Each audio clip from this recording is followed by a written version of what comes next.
President Time, buongiorno e buona domenica, una domenica uggiosa, piovigginosa anziché no, sul nostro meraviglioso Friuli Venezia Giulia ci accompagna in quello che è l'appuntamento ormai diventato di riferimento per la domenica mattina degli sportivi friulani giuliani. Buongiorno Alessandro Michelli, presidente Ciao a FIPA tutti. FUG. Ciao Ale, com'è Buongiorno, Trieste? grazie, ciao. Com'è qui a Udine, come a Capoforbido? Identico. Quindi Siamo accomunati in una giornata bigia e grigia. Bigia e grigia. E com'è invece Johnny lì? Vediamo. Buongiorno Presidente Adami, Presidente della FIP regionale. Subito la Buongiorno. maglietta. Vai di maglietta. Millwall 4-1 ieri con Sheffield, ci accostiamo a 2 punti dalla zona playoff, quindi direi un grande inizio di weekend. Devo dire che ieri ho visto l'Everton pareggiare al 95esimo contro lo United con un colpo di testa in mischia da metà campo, cioè solo il calcio inglese ogni tanto regala queste perle, vabbè. Dopo parleremo anche di calcio. Alessandro Giovanni, che settimana è stata? È una settimana un po' paradossale, mentre il mondo continua a domandarsi su dove andrà a finire, no? Con questi vaccini, sì, no, su queste curve alte e basse, su via Mercato Vecchio a Udine ieri affollatissima, non appena insomma c'è stato un minimo di via libera, quindi la gente, i ragazzi, la gioventù hanno voglia di vivere spaventosa, che poi deve andare di pari passo però con una tensione che è ancora massima. Ecco, mentre il mondo è ancora in un limbo, lo sport ha provato a dare un'accelerata in queste ultime settimane, ottenendo però paradossalmente delle risposte ambigue, mentre quando era tutto chiuso c'era un coro di dai, andiamo, aprite, adesso che hanno aperto tutti quanti invece cercano di, con grande attenzione, di misurare bene il da farsi. Ora chiedo lo stato dell'arte sia ad Alessandro che a Giovanni. Buongiorno Walter, intanto che bella questa webcam, bellissima, questa che risponde, complimenti a Francesco, questa è la meravigliosa Piazza Unità di Trieste, vuota ma piovosa. Vai Ale.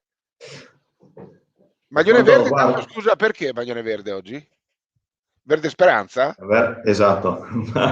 Guarda, diciamo che sono messo una maglia così, ma però dopo ho pensato che in effetti il verde è sempre qualcosa di positivo. Cioè, verde speranza perché per tante ragioni, ma partendo da quello che è dalla tua domanda, penso che il desiderio e la voglia di ripartenza, una ripartenza sicuramente attenta, ma c'è. Questa settimana abbiamo fatto una riunione con le società di Serie C e dei giovanili maschili, quelle squadre che sono direttamente, quei campionati che sono direttamente collegati all'organizzazione del comitato regionale, e avevamo fatto anche uno screening per quanto riguarda il discorso delle squadre e della volontà, naturalmente prima di proporre la formula e i calendari di confermare la loro partecipazione. E come mi sembra che vi dicevo già la volta precedente, domenica scorsa abbiamo ottenuto, per quanto riguarda le C, praticamente l'adesione completa.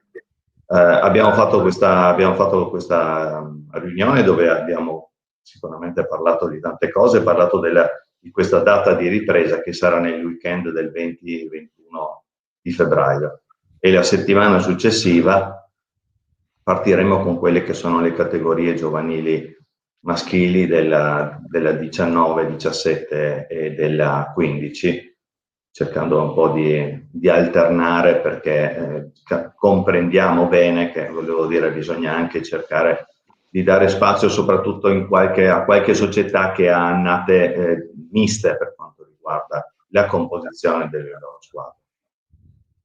Beh, insomma, quindi uno scenario, sì. uno scenario direi incoraggiante, quindi un mondo che così, se capisco bene, si compatta e riparte a livello regionale, cosa che mi sembra, John, con mia grande sorpresa, non stia accadendo nel nostro mondo del basket, fermo restando che in questa fase tutti hanno diritto, nessuno deve giudicare, perché ognuno deve fare, ovviamente, io credo che ci sia veramente, ognuno deve fare autocoscienza, fare quello che ritiene giusto fare, non è tempo dei giudizi adesso, no? E quindi ognuno c'è libertà totale, come tu hai sempre detto, però io mi aspettavo più entusiasmo, fermo restando, ripeto, che chiaro che pericoli ci sono, ma ci sono in ogni aspetto del giorno. Io mi aspettavo una corsa in massa verso le palestre per giocare. Beh, ne abbiamo già trattato questo argomento. Fino alla Certo. mattina di gennaio il telefono non cessava di squillare o di ricevere messaggi sul fatto che era necessario ripartire. Dal 4 di gennaio ondata completamente contraria. Sono usciti tutti coloro i quali non volevano ripartire, ed è comunque una scelta che per l'amor del cielo ci sta ed è assolutamente rispettabile, come sto dicendo dal 3 gennaio sera io, e mi darete atto di questo.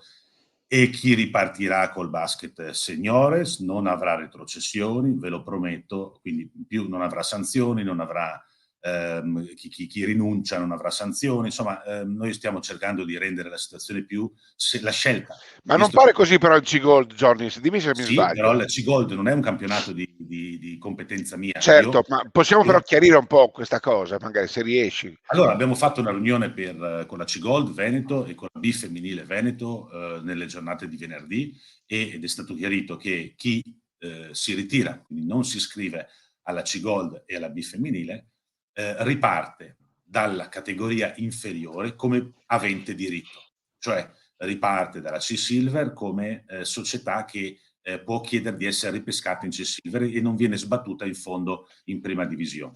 Non ci sono sanzioni al presidente, non ci sono sanzioni economiche, niente di tutto ciò. L'unico caso in cui possono avvenire le sanzioni, quelle standard previste nel nostro regolamento di giustizia organizzativo, organico, eccetera, eccetera, esecutivo gare, sono nei casi in cui si accetti di partecipare, si vada in campo e poi ci si ritiri a metà del cammino. A quel punto si applicano le sanzioni normali. Parliamo di C-Gold, parliamo di B femminile, ma è altrettanto vero che quest'anno la C-Gold è strutturata su 15 squadre perché non si è riusciti a trovare la 16ª, quindi non è un campionato molto molto molto appetibile per cui c'è storicamente la coda per farvi ingresso.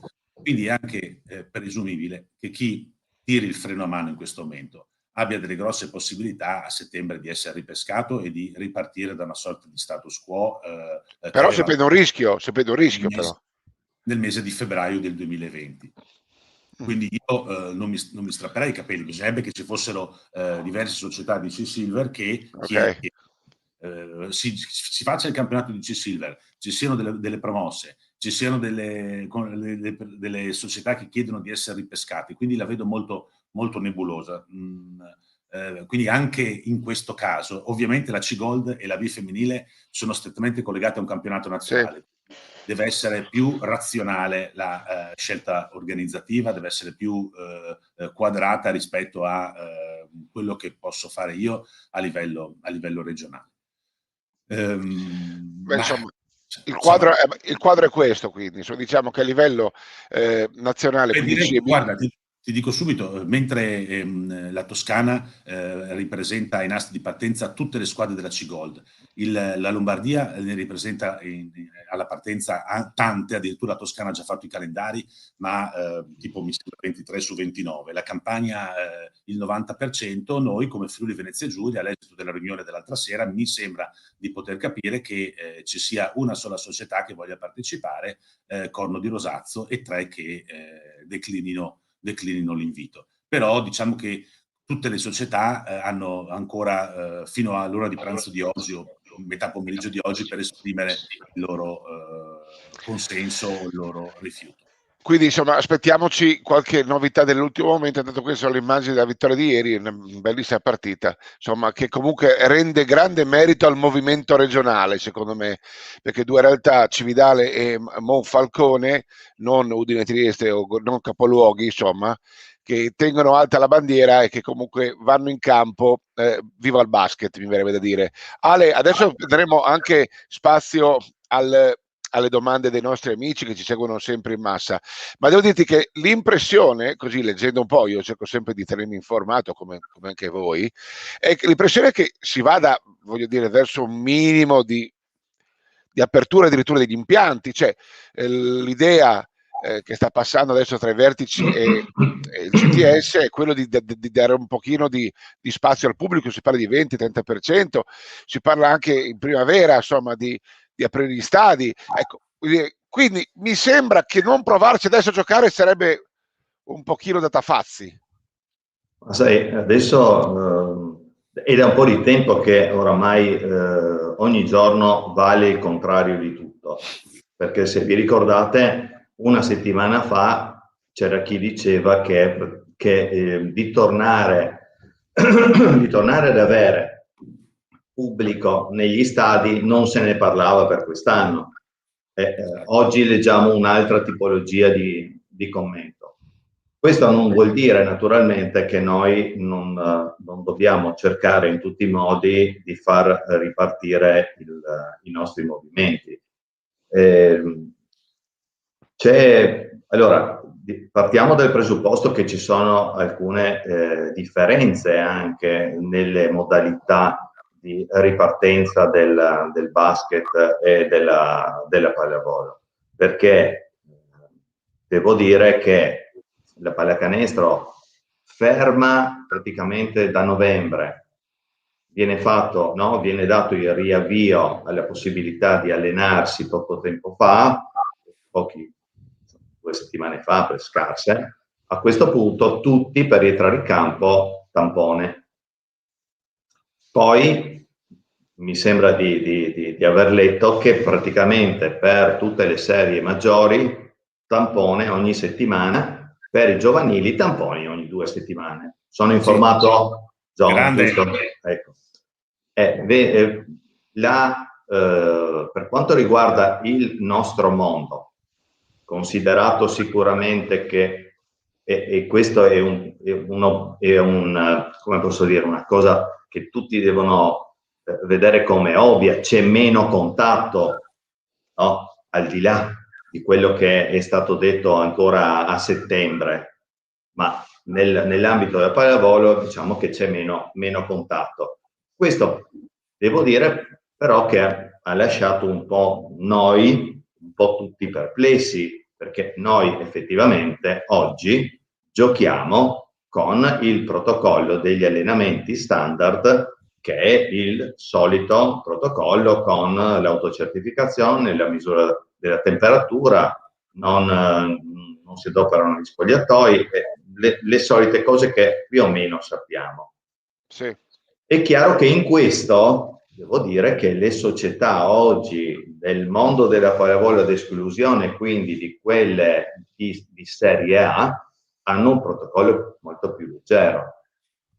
E quindi sta un po' quasi a una autoregolazione da parte Ho capito, questo della singola società. Che tu ci tieni a fare, insomma, questa è una cosa che precisazione. Questo è un discorso che, devo dire, è così, la situazione è così, che poi devo dirvi, noi come poi è uscito anche sia sui giornali, abbiamo messo anche il comunicato stampa al termine della riunione, io ho proposto un protocollo volontario alle mie società, un protocollo volontario sanitario che prevede invece il tampone nelle 48 ore precedenti alla gara.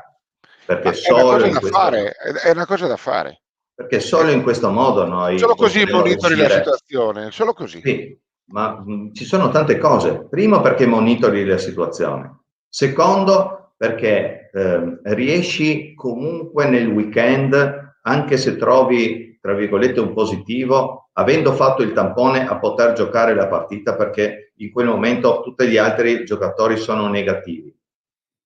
Terzo, perché la società avversaria a sua volta è tranquilla, è un discorso reciproco naturalmente. E poi perché porti la bandiera, la società porta la bandiera di essere una società che fa le cose in un determinato modo per tutti.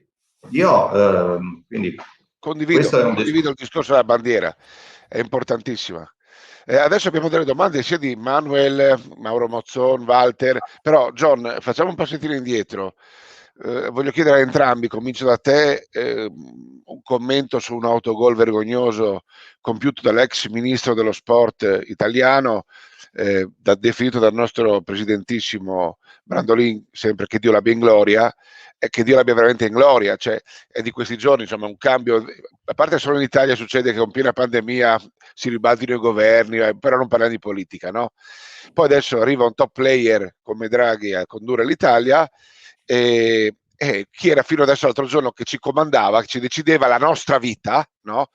Prende e va in panchina, anzi in tribuna. Quello che uno di questi che va in panchina, in tribuna, dichiara: "Oh, ciao a tutti, il mondo dello sport, è stato bellissimo, io 17 mesi fa non sapevo manco chi cavolaccio voi foste". Beh, scusa, John e Ale, Johnny, cominciamo da te, ma poteva anche evitarselo, anche se ha detto la verità, è beata innocenza.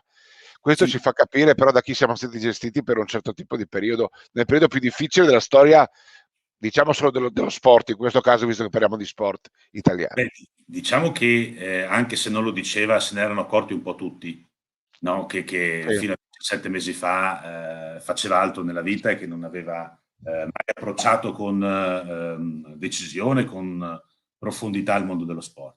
Questo lo dico un po' come battuta. Vabbè, poteva risparmiarsela, adesso bisogna guardare avanti. Non mi stupisco di queste, diciamo così, esternazioni o di questi incarichi a persone che, diciamo così, devono avere delle gratificazioni nell'ottica politica, ma che non sono proprio dei tecnici, no, dei profondi conoscitori della materia. È così da sempre, o quasi, quindi non strappiamoci i capelli. Bisogna capire invece cosa sarà del decreti legge e delle profonde novità in tema di lavoro sportivo subordinato anche a livello di ASD e di società inferiori, a È livello di vero. vincolo. Noi non abbiamo ancora focalizzato, adesso siamo tutti quanti qui che parliamo di ripartenza, eccetera, eccetera, ma diciamo che il governo Conte con il ministro Spadafora ha messo mano anche al concetto di svincolo, dando anche dei tempi molto, molto stretti, e potrebbe creare nei nostri tre mondi, pallavolo, pallacanestro e calcio, una vera e propria rivoluzione copernicana, ove iniziasse da, ad esempio, luglio-settembre del 2021. E poi c'è Un l'aspetto... nuovo Bosman, Johnny, un nuovo Bosman. Sì, Bosman era ovviamente una sentenza, ma potremmo avere degli effetti simili alla sentenza Bosman. E poi il discorso delle cariche, dei rinnovi di questa guerra di cui avete letto tutti, con Malagò, Petrucci, Cattaneo, eccetera, eccetera.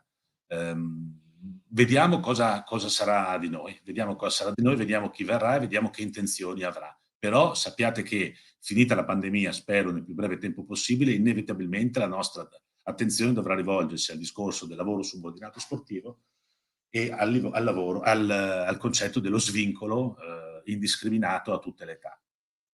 Ale? Commentare quello che ha scritto l'ex ministro, cioè, è scontato. Il problema non è tanto quello che ha detto, ma il problema è che non conosceva, come diceva, il mondo dello sport. Il problema è che è stata una persona estremamente presuntuosa nel momento in cui ha preso quell'incarico lì e non si è affidato e non ha ascoltato quello che gli veniva detto dai presidenti delle federazioni o del presidente del CONI o da persone vicine al mondo dello sport, ed è andato avanti su una strada ottusa che ha portato oggi ad avere tutta una serie una legge dello sport che risulta per la maggior parte delle sue linee assolutamente inattuabili. Ma pensiamo anche al passaggio dei diritti tra società anche di basso livello, nel senso non sto parlando di Serie A, basico, ma in questo momento è prevista una perizia di un perito del tribunale per stabilire il valore. Quando non so, si scambiano un diritto tra una prima, e una seconda divisione dove, non so, ci si dà 5 o 10 palloni, dovrebbe esserci una perizia. Cioè, purtroppo, ecco, stiamo raggiungendo, oltre agli argomenti che citava prima John, tante voci sulle quali noi ci auguriamo che arrivi una persona o delle persone di assoluto buonsenso che possano rivedere e fare soprattutto una legge sullo sport dilettantistico, che in questo paese manca oramai da decenni. Siamo ancorati ancora a un mondo primitivo da questo punto di vista. Chissà che non si colga l'occasione. Cominciamo con le domande. Gio, rispondi tu a Mauro Mozzon, che dice: riguardo tutte queste rinunce societarie, penso si sottovaluti la pressione psicologica fatta in un anno dalle istituzioni, facendo credere che sport di contatto uguale problemi, sport non contatto uguale ok. Da qui alle comunicazioni di riapertura ai genitori e famiglie, parecchi hanno detto no per questo motivo e parecchie famiglie non mandano ancora i ragazzi. Certo, ci sono realtà dove siamo fatti più forza, ma altre no. Cosa ne pensi? Che la comunicazione è essenziale, l'informazione e la comunicazione è essenziale. In questo momento io rappresento la federazione, ho una funzione sociale, rappresento la pallacanestro nel territorio. Roma mi dice che si può ripartire osservando determinati protocolli, questa è la mia mission non devo, voglio. La differenza è che non devo convincere le società a ripartire. Mi piace, voglio, sono convinto che sia la strada giusta, sono convinto che si possa ripartire, voglio smettere di sentire suonare le campane a morto, voglio vedere il sorriso sul volto dei ragazzi. Se non potremo fare campionati cercheremo solo di allenarci, ma desidero rivederli in palestra perché è la strada giusta. Punto primo. Punto secondo, chi, ripeto, per la 144esima volta, chi non se la sente, non vuole, non può, amici come prima, ci rivediamo a settembre e non c'è nessun problema. Ma io in questo momento ritengo che sia corretto, perché la normativa mi dice che lo posso fare, dare una ventata di ottimismo, una ventata di voglia di ripartire, soprattutto per i più giovani. I ragazzi hanno bisogno di giocare, è vero. Manuel Pennazzato, scusate, entro ora, novità sui campionati giovanili eccellenza? Chiedo a te, Ale. Novità sui campionati giovanili eccellenza? Penso che sia di John, No, lo so, però voglio chiedere anche a te, io qui la uso poi. Ok. Dopo risponde anche John. Noi, ripeto, noi sui campionati giovanili li abbiamo scadenziati, quindi dal 28 si partirà con la 19. Lo dicevi prima, anche cercando di trovare un po' di incastri. Sì, la 19 e la 15, la 17 parte la settimana successiva, in modo di alternare per arrivare a quelle che saranno le finali regionali durante il mese di giugno. Sono già previste delle date per delle finali nazionali, dovrebbero svolgersi dalla fine di giugno fino a luglio. Si sta cercando di scadenziare quello che è l'appuntamento nostro di maggior rilievo a livello nazionale di pallavolo giovanile, che è il trofeo delle regioni, il Kinderiadi, che dovrebbero essere durante l'ultima settimana di agosto, cosa che normalmente avveniva a fine giugno, primi di luglio. Che bello. Quindi abbiamo già la voglia, il desiderio, diciamo anche il fatto di aver calendarizzato con delle date sicuramente in là nel tempo, ma posticipate rispetto a quella che era la situazione precedente, ecco, per dar respiro, di rendere anche un po' la possibilità alle società di giocare, veramente di muoversi. Quest'anno non sarà il campionato da vincere a tutti i costi, sarà un campionato da giocare, sarà un campionato ma questo deve essere del ritorno in palestra, come dice John, a sentire la palla che batte sul parquet o a sentire la palla che sbatte da una schiacciata o che ritorna da un muro. John, rispondi anche tu sul discorso del campionato d'eccellenza, poi andiamo avanti con le domande, vai. Sì, noi saremo giovedì e venerdì, dividendo le nostre società per zona territoriale est e ovest, in riunione. Esporremo, credo che lo manderemo nei prossimi giorni, un progetto per la ripartenza dei campionati, un progetto che sia tutto sommato sostenibile per le società. A quel punto lì faremo uno screening sul numero delle società che vorranno ripartire. L'idea è quella di inglobare, comunque, al di là di differenze, eccellenza, gold, silver, elite, eccetera, eccetera, di fare dei campionati unici, di creare delle situazioni comunque di bolle o di concentramenti, magari anche, lo dico sciocchezza che non è magari tale, magari anche giocando sabato e domenica, poi giocando domenica, poi giocando 2 volte, insomma creando delle situazioni va bene, va bene. che i giovani possano essere comunque piacevoli e sostenibili. E non abbiamo ancora date per quello che riguarda finali nazionali dei campionati di eccellenza, ma ripeto, quelle arriveranno da Roma. Ritengo che arriveranno all'esito di questa settimana in cui si svolgerà appunto un grande passaparola, un grande sondaggio per capire quante parteciperanno. Quindi è essenzialmente questo il punto. Le regioni dovranno fornire un numero indicativo a Roma e poi Roma riuscirà a organizzarsi.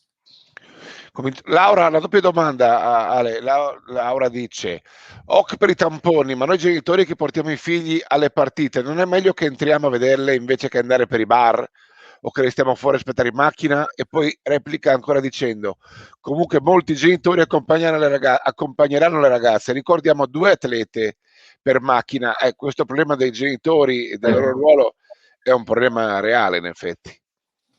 È assolutamente un problema reale. Allora, partiamo dal presupposto che esiste una disposizione che prevede che tutti gli incontri siano disputati a porte chiuse, e questo è il primo punto. Ci sono poi delle situazioni dove si dà la possibilità di far entrare nell'ambito del gruppo squadra anche delle figure che possono essere gli autisti dei pullman, dei pulmini, o eventualmente in questo caso anche il discorso delle persone. Io dico, è stato uno degli argomenti che abbiamo affrontato e che mi sono stati sollevati nel momento in cui si ripartirà. Io ho fatto capire chiaramente che il numero di persone che accompagnano, che deve essere un numero però chiaramente esclusivamente ridotto, è assolutamente essenziale per la trasferta quando si parla soprattutto di giovani, ma anche in qualche caso, no, di squadre di Serie C. Le 2 società si comunicano fra di loro e, ripeto, l'unica cosa che ho detto che è essenziale è che se c'è una palestra dove c'è posto a sedere, ed eventualmente, e su questo abbiamo fatto una richiesta a tutte le squadre che è partita giovedì, se non mi sbaglio, di darci queste indicazioni, perché dove non c'è posto a sedere, dove non c'è la possibilità del distanziamento, mi dispiace, ma in quella palestra non si può entrare. Il bordo campo dove c'è, no? Anche se c'è un po' di più spazio, ma se non c'è la possibilità di avere questo, mi dispiace, ma purtroppo noi su questo è impossibile derogare. È così, bisogna portare pazienza. Però c'è una volontà, c'è una volontà di, da una parte, venire incontro, diciamo, alle persone che sono funzionali alla trasferta della squadra, che siano, ripeto, che siano genitori, o logicamente che sia qualche dirigente in più rispetto ai soliti, perché ce ne saranno di più. Ripeto, diciamo che queste persone faranno parte di un elenco, ripeto, ristrettissimo, perché questo non deve essere un via libera no. Ecco. Però ci vuole anche un po' di flessibilità, esatto, è giusto. esatto. E questo è il messaggio che passa. Quindi John, abbiamo un sacco di domande. Domenico dice: confermo che ci sono tante famiglie che non vogliono mandare i propri figli in palestra. Presidente, le giovanili femminili quando? Molto più semplice per quello che riguarda la pallacanestro, perché ho notato che sotto il profilo del basket femminile le società naturalmente sono meno, la maggior parte sta esprimendo il desiderio di ripartenza, il numero di squadre non è elevato, non siamo nemmeno paragonabili alla pallavolo, quindi la possibilità organizzativa è molto molto più semplice. Veramente in settimana ci sarà la riunione anche ovviamente con le società del femminile divise per zone territoriali, quindi giovedì e venerdì, e chiariremo anche questo. Il femminile mi preoccupa veramente poco. Il dubbio è sulla ripartenza della Serie C femminile, dove all'oggi hanno velatamente espresso un consenso solo 4 o 5 squadre.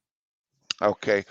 Superpresidente Ingenito, a cui oggi facciamo in bocca al lupo, ricordiamo la sua squadra in campo, oggi la Tiepolo nel derby col Cutazzo, diretta esclusiva su FVG Sport Channel BHTV, quindi da non perdere pomeriggio. Dice: buongiorno a tutti, è giusto avere le giuste preoccupazioni, ma vanno viste e prese come strumenti di lavoro e crescita, non come strumenti di chiusura.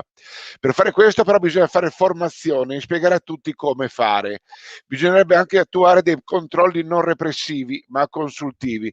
Questi permetterebbe a tutti di essere un pochino più tranquilli. Cosa ne pensate? Ale?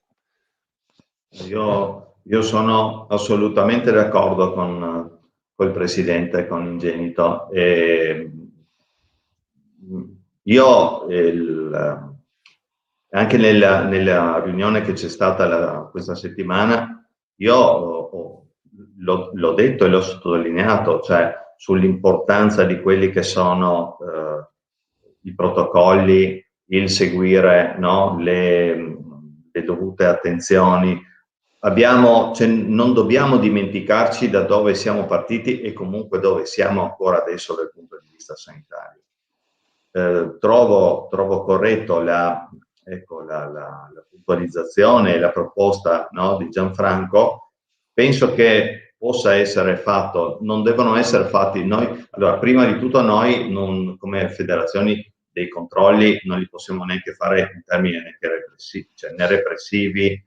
Possiamo giustamente fare degli incontri invece consultivi per ribadire determinate cose. Ribadire e anche confrontarsi su alcune cose che si possono e che si potrebbero fare, ripeto, anche qualcosa in più. Deve esserci, io penso che comunque deve esserci anche la collaborazione veramente di tutti per capire che se io do una mano, questa mano serve a tutti e viceversa. Questo è il messaggio che dovrebbe partire. Lo sport dovrebbe approfittare di questo periodo per riproporre i suoi veri valori per cui è nato istituzionalmente, no? Quello che in campo ti massacri per batterti, anche giochi a scacchi, no? Vuol dire dove non c'è contatto fisico rispetto agli scacchi, poi alla fine si fa festa, però abbiamo condiviso, no, con i valori giusti di sportività, vabbè, insomma, non voglio essere così magari travisato e neanche decubertenizzato, però credo che veramente lo sport dovrebbe fare di tutto per ritrovare e per trasmettere i suoi principi originari. Giovanni Alessandro dice, visto lo, mi sembra intelligente questa cosa, cioè, ma al di là dei tornei estivi la sera, no? Dice, per chi non leggesse, buongiorno, visto lo scorso anno in particolare, periodo estivo in cui la pandemia era molto volubile, non si potrebbe pensare a qualche torneo FIP magari da svolgersi la sera, ma vuoi dire, ma non solo torneo, si potrebbe anche pensare a una stagione sportiva che finisca più in là, cioè anche se si inizia tardi, visto che d'estate poi mi sembra che lo scorso anno, cioè, abbiamo fatto anche delle attività. Finire un campionato a luglio, dove sarebbe il problema, John? Su queste frequenze avevo già anticipato che la stagione estiva sarebbe stata questa stagione del 3 contro 3 e della riscoperta dei campetti all'aperto. Volevo sottolineare una società della C che ha partecipato alla riunione delle C-Gold, non so se di Padova o di Venezia, non ricordo la provincia, che ha spiegato come in questo periodo ha, d'accordo con il proprio comune, con l'amministrazione, risistemato i campetti all'aperto all'esterno del palazzetto e li ha dotati di illuminazione, in modo da dire da fine marzo fino ai primi di ottobre questo sarà lo scenario della nostra attività, riducendo ogni tipo di rischio di contagio, perché lo sappiamo bene come l'aria aperta rispetto al chiuso sia sicuramente una situazione logistica meno favorevole al contagio. Quindi ti dico già, Alessandro, che anche per quello che sarà, noi abbiamo già dei progetti di almeno 2 o 3 tornei di 3 contro 3, ma adesso spero che il suon colora possa essere fatto, insomma, come ci stiamo muovendo, perché sappiamo che la stagione estiva sarà fondamentale. Certo. Allora, conducendo, ritornando, riannodando il filo di prima, Stefano Narduzzi, tu parlavi di pubblico, no? Dice, ma se il comune, malgrado ci sia una tribuna, anche ampia, non permette l'utilizzo degli spalti, cosa si fa? E poi dice, aggiunge, parlo per gli accompagnatori degli atleti. Puoi aiutarci a dargli una risposta? Io penso, guarda, io mi sono già trovato in una situazione del genere per quanto riguarda una palestra o qualche impianto di Trieste. È stato, devo dire che abbiamo cercato di sensibilizzare spiegando poi che a livello di federazione, spiegando che quello non erano spettatori ma erano persone facenti parte funzionanti del team squadra, quindi non spettatori. Sicuramente va valutata ogni singola situazione e vanno eventualmente anche un po' cercato di interpellare noi, i comitati territoriali, che magari ha più contatto direttamente con le varie amministrazioni comunali, anche per conoscenza diretta personale, o comunque anche il comitato regionale per sensibilizzare in questo caso le amministrazioni comunali. Meglio avere quelle 6-7 persone assolutamente distanziate in una tribuna che non è consentita, sì, ma non è consentita al pubblico, non è che deve essere non consentita perché dove mettiamo i dirigenti poi che accompagnano le squadre? Ecco, e quelli dovrebbero essere considerati, indicati in un elenco del gruppo squadra facente parte, quindi funzionale appunto per la trasferta della società. Mi sembra intelligente quello che hai detto. Prima, John, ho un'altra domanda di cronaca, però prima rispondiamo ad Alfonso. Sono due baschettari doc che ti scrivono. Intanto andiamo per ordine. Alfonso, che rappresenta la comunità pedemontana e il basket Gemona nello specifico. Buongiorno a tutti, informo che faremo il possibile per ripartire il più presto, altrimenti chi lo sente il consigliere regionale locale. Beh, giusto. Il mio grande dispiacere è che tale decisione sia stata scaricata sulle spalle dei dirigenti sportivi che devono interfacciarsi con istituti scolastici con i quali condividono gli impianti sportivi, piuttosto che conoscere quale sia lo stato dei contagi nelle scuole dagli alunni frequentanti i nostri corsi, oltre alla ricerca dei fondi per gestire la ripartenza. Cioè, quindi Alfonso John allarga, intanto dice non scaricate tutto su di noi, e poi dice fateci parlare con le scuole cercando di capire com'è la situazione delle palestre e com'è la situazione dei contagi con le scuole riaperte, se capisco bene. Sì, domanda un po' criptica, ma credo che sia questo forse più che domanda è un'affermazione la sua. Affermazione, no, sono assolutamente d'accordo. Il problema, ma devo dire la verità, anche la Regione ha cercato di focalizzare fin da subito questa problematica delle palestre a utilizzo promiscuo tra scuole e attività sportiva, cercando di darci quella mano che voi ben conoscete per le sanificazioni, e abbiamo già, vi dico subito, dei palazzetti, non dico covid free perché non è possibile dirlo, ma con un sistema di purificazione dell'aria e degli ambienti eccezionale. È chiaro che se ditemi come possiamo esserci utili nel vostro rapporto sul territorio con le scuole, con i provveditorati, con il MIUR. Se c'è qualcosa da fare, ovviamente la federazione è disponibile, è qui. Credo che siano però delle situazioni da gestire localmente. È probabile. Recuperiamo Walter, Alessandro. Palestre, Walter Rusic, c'è da lavorare tanto sulla sicurezza. Regole e protocolli da seguire ci sono. Ho toccato con mano tante situazioni che vivono i protocolli come un fastidio. La sicurezza in palestra non è un fastidio, è una priorità, ed anche in un futuro non dovremo mollare. Sì, speriamo poi di mollare un po'.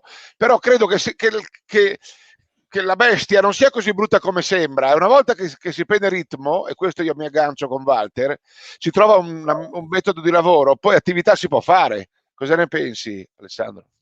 Ma vedi, questa domanda, questa affermazione si aggancia, no, all'affermazione anche del presidente Ingenito, no? Cioè, va fatta anche eventualmente dei rinfreschi,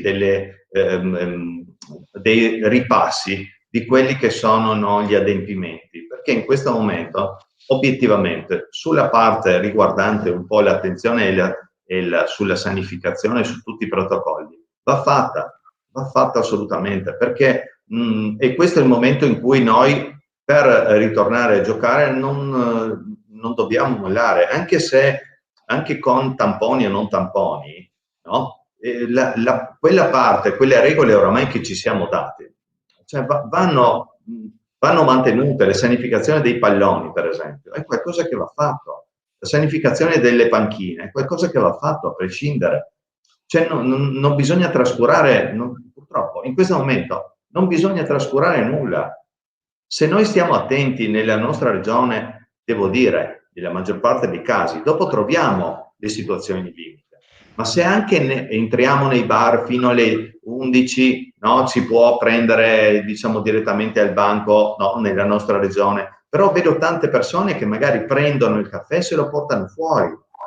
No? Magari, diciamo, preferiscono prendere, no, un po' d'aria, magari un po' più fresca, però lo prendono fuori. Cioè, questa forma che sta diventando un po' un qualcosa, un'attenzione, deve essere probabilmente ribadita e sempre più consolidata. Deve diventare un modus operandi. Esatto, un modus operandi che nel nostro mondo deve essere qualcosa di naturale, che va anche un po' inserito nei contesti dei nostri giovani, che sono mediamente, secondo me, bravissimi,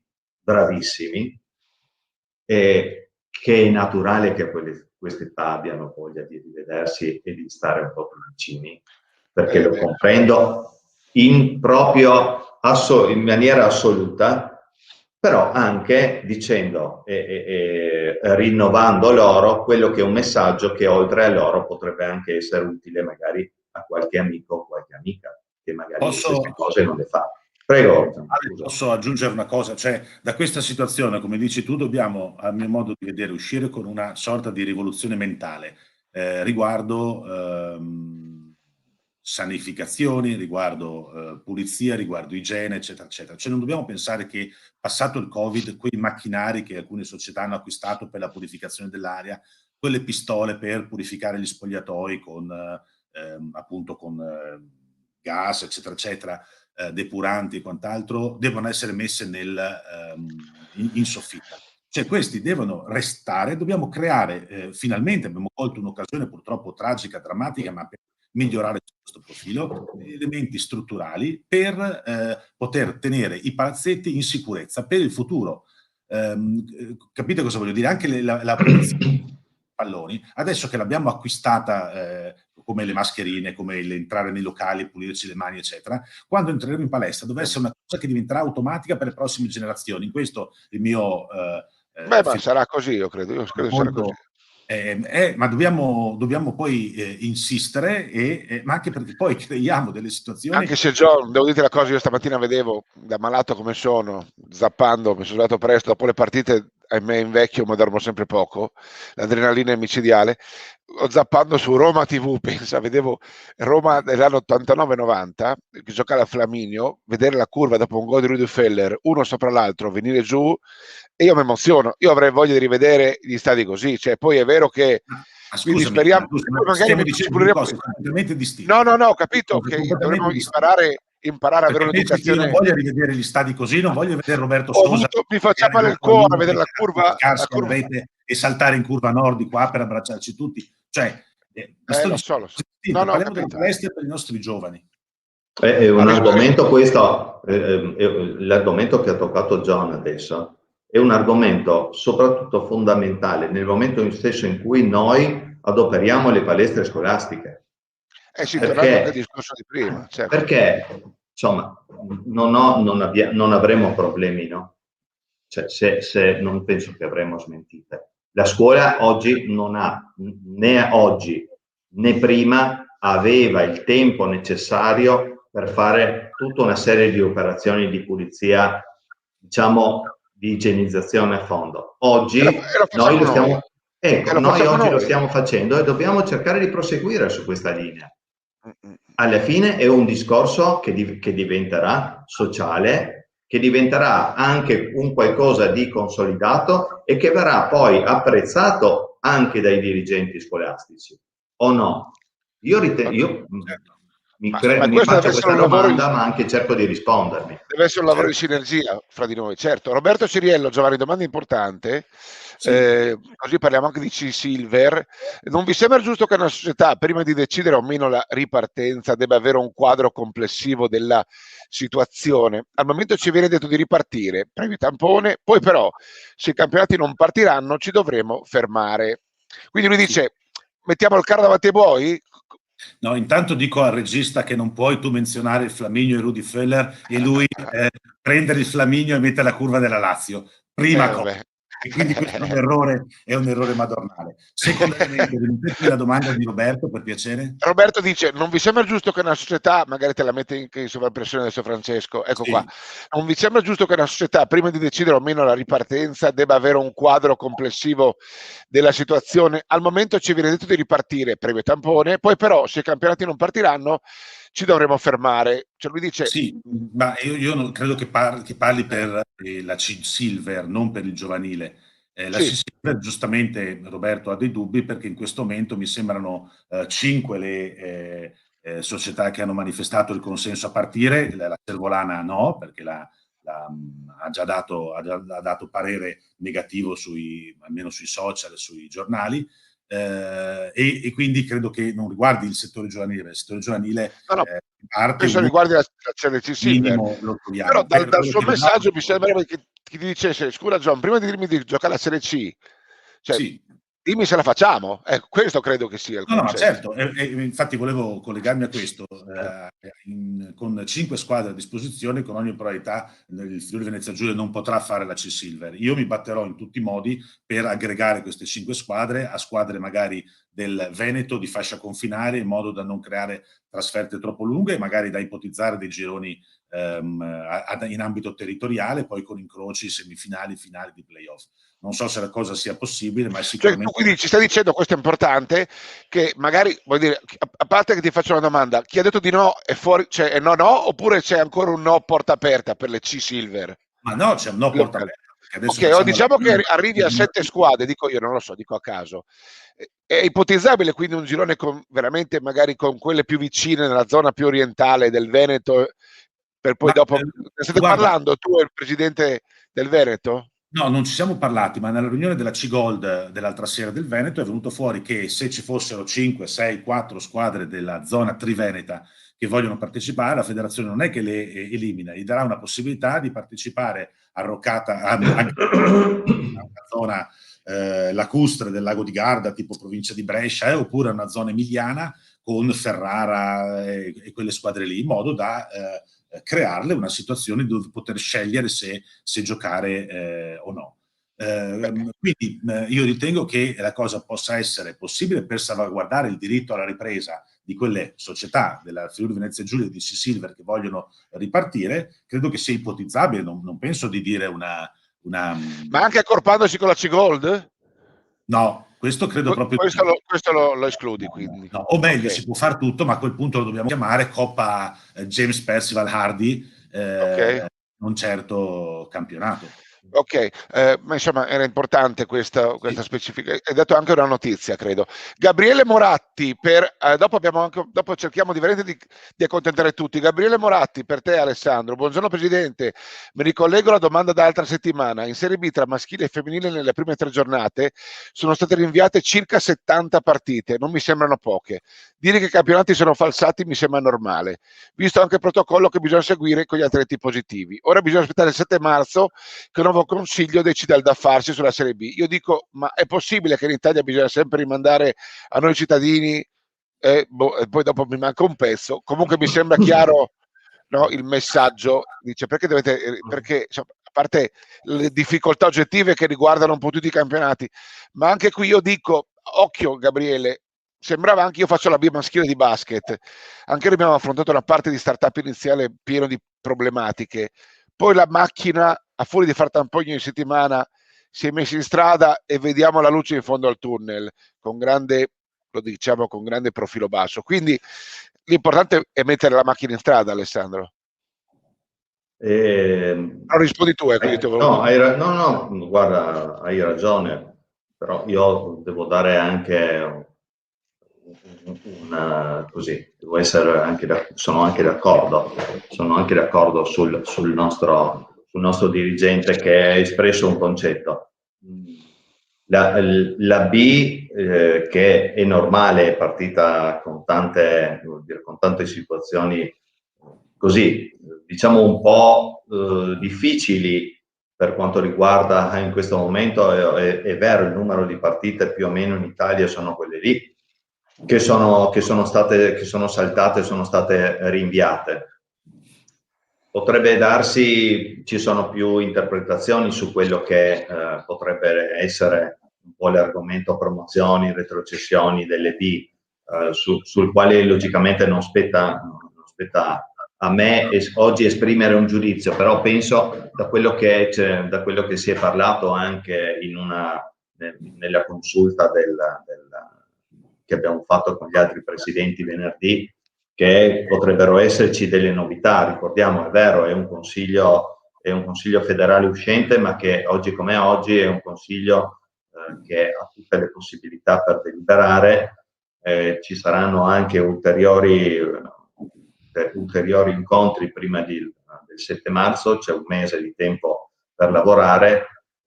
Dal mio punto di vista, esprimo un punto di vista che è da presidente, ma in questo momento lo esprimo da pallavolista, devo dire che probabilmente, ripeto, i tamponi settimanali, cosa che oggi non sono obbligatori per quanto riguarda la B, sarebbero probabilmente un toccasana, ecco. E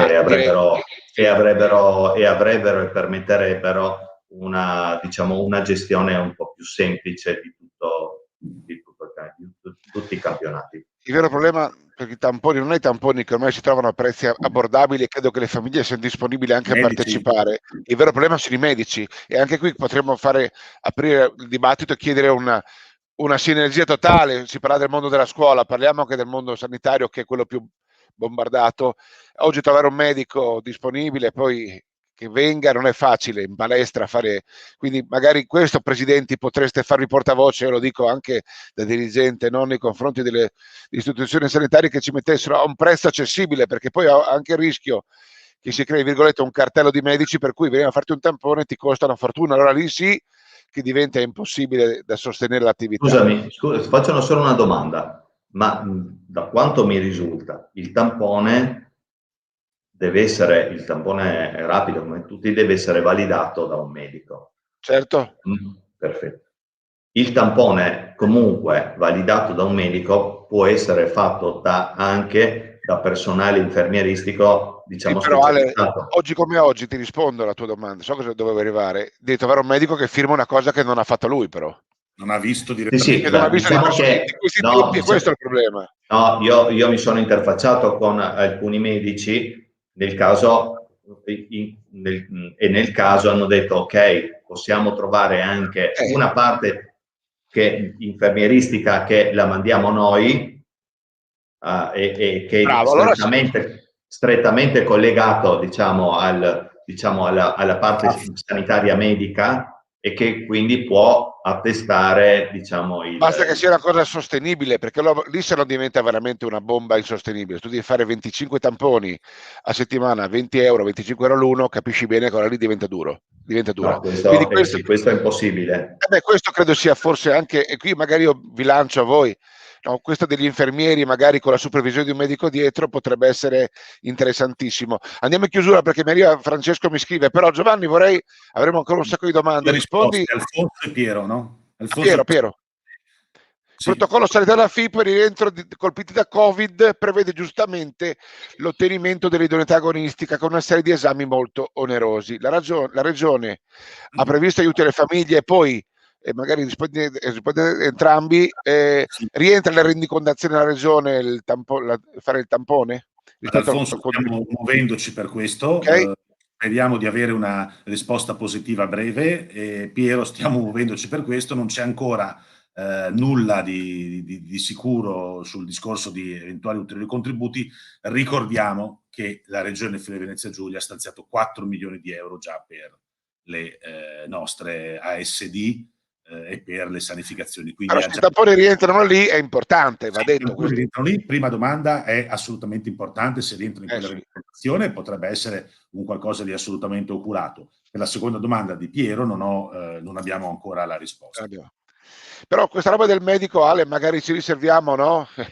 Di approfondirlo magari domenica prossima, dei medici e degli infermieri, perché credo che sia uno dei temi nodali anche per cui molte società, molti club possono decidere di rompere gli indugi e di tornare in palestra. Guarda, 20 secondi a integrazione. Due cose. La prima è che il CONI, anche che questo discorso vale per tutti noi, il CONI ci ha chiesto a noi federazioni di indicare i numeri per quanto riguarda oggi le persone, dei ragazzi che devono fare le visite di reintegro, per poi avere un numero, diciamo, da indicare alle regioni per provare a vedere se dovessero emergere dei possibili ulteriori ristori. E questo è qualcosa che noi stiamo chiedendo alle nostre società e che quindi poi daremo al CONI. Il presidente Brandolin si attiverà in tal senso. Per quanto riguarda il decreto 112, quello che è stato approvato dal Consiglio regionale, è chiaro che lì dentro ci sono delle parole assolutamente nuove che riguardano sia la sanificazione degli impianti comunali, sia tutta la parte di igiene profilassi per il rientro, per un sano rientro dello sport. Quindi diciamo siamo assolutamente, io personalmente sono più che fiducioso che almeno una parte di quelle risorse possano essere messe diciamo a rendicontazione sulle spese sanitarie. Grazie. Johnny, per rispondere a Francesco, era la curva quella, giusto? Si è arrabbiato Francesco dopo la mia battuta, perché poi ha contestato di foto della TUD. Vabbè, dai. Così ci apriamo la domenica calcistica, anche se è un po' spezzatino, sono partite ieri, oggi, però quello che conta oggi alle 3 allo Stadio Friuli, Udinese-Verona, il vecchio derby triveneto, no? Che insomma non è più il derby triveneto magari degli anni di Zico e Prebe Larsen, però rimane sempre Udinese-Verona. Una delle più belle partite viste allo Stadio Friuli, caro mio. Purtroppo persa. 3-0, 3-3, 5-3. Vabbè, indimenticabile. Grazie Alessandro, buona domenica. Grazie a te. A voi. Vai a vedere qualche partita oggi pomeriggio? Vedi qualcosa? Guardi su FVG Sport Channel il derby Udine Volley contro Cutazzo? Su BHTV? Seguirò quello e diciamo ieri ho seguito una partita di Serie B del CUS maschile, quindi oggi devo lavorare anche un po' dal punto di vista della federazione, devo preparare anche alcune cose, per cui una domenica comunque abbastanza piena, diciamo. Giovanni, buon Udinese Verona a te e buona messa. Sì, io alle 3 ho uno Zoom con i tifosi dell'Eintracht Francoforte per preparare il processo del 16 di Ti febbraio. mandi un messaggino su come va la partita allora, dai, ti tengo io aggiornato. Su DAZN mi sembra che sia. Buona domenica e viva il mondo dello sport. Ciao, buona domenica, ciao ragazzi. Ciao, ciao.